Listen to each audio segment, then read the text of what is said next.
कुंज बिहारी श्री हरदास अपरा एकादशी व्रत कथा। अर्जुन ने कहा, हे प्रभु, ज्येष्ठ माह के कृष्ण पक्ष की एकादशी का क्या नाम है तथा उसका महात्म्य क्या है? इसमें किस देवता का पूजन किया जाता है तथा इस व्रत को करने का क्या विधान है? कृपा कर ये सब मुझे विस्तार पूर्वक बताइए। श्री कृष्ण ने कहा, हे अर्जुन, ज्येष्ठ माह के कृष्ण पक्ष की एकादशी का नाम अपरा है, क्योंकि ये अपार धन एवं पुण्य को प्रदान करने तथा समस्त पापों का नाश करने वाली है। जो मनुष्य इसका व्रत करते हैं उनकी लोक में प्रसिद्धि होती है।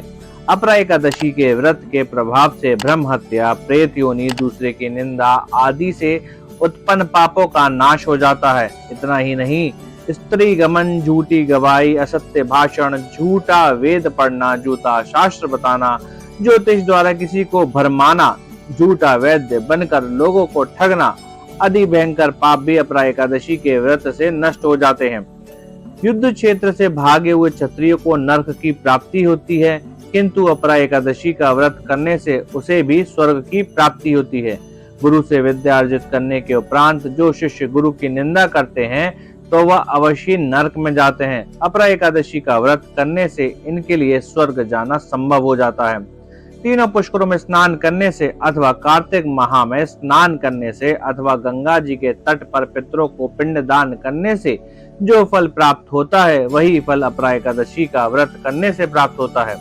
बृहस्पतिवार के दिन गोमती नदी में स्नान करने से, कुंभ में श्री केदारनाथ जी के दर्शन करने से तथा बद्री का आश्रम में निवास करने से तथा सूर्य ग्रहण एवं चंद्र ग्रहण के समय कुरुक्षेत्र में स्नान करने से जो फल सिंह राशि वालों को प्राप्त होता है वह फल अपरा एकादशी के व्रत के समान है। जो फल हाथी घोड़े के दान से तथा यज्ञ में स्वर्ण दान से प्राप्त होता है वह फल अपरा एकादशी के व्रत के फल के समान है। गौ तथा भूमि या स्वर्ण के दान का फल भी इसके फल के समान होता है। पाप रूपी वृक्षों को काटने के लिए व्रत कुल्हाड़ी के समान है तथा पाप रूपी अंधकार के लिए सूर्य के समान है। अंततः मनुष्य को इस एकादशी का व्रत अवश्य करना चाहिए। यह सब व्रतों में सर्वोत्तम है। अपरा एकादशी के दिन श्रद्धा पूर्वक भगवान विष्णु का पूजन करना चाहिए, जिससे अंत में विष्णु लोक की प्राप्ति हो। हे राजन, मैंने यह अपरा एकादशी के व्रत की कथा लोकहित के लिए कही है। इसके पठन एवं श्रवण से सभी पाप नष्ट हो जाते हैं।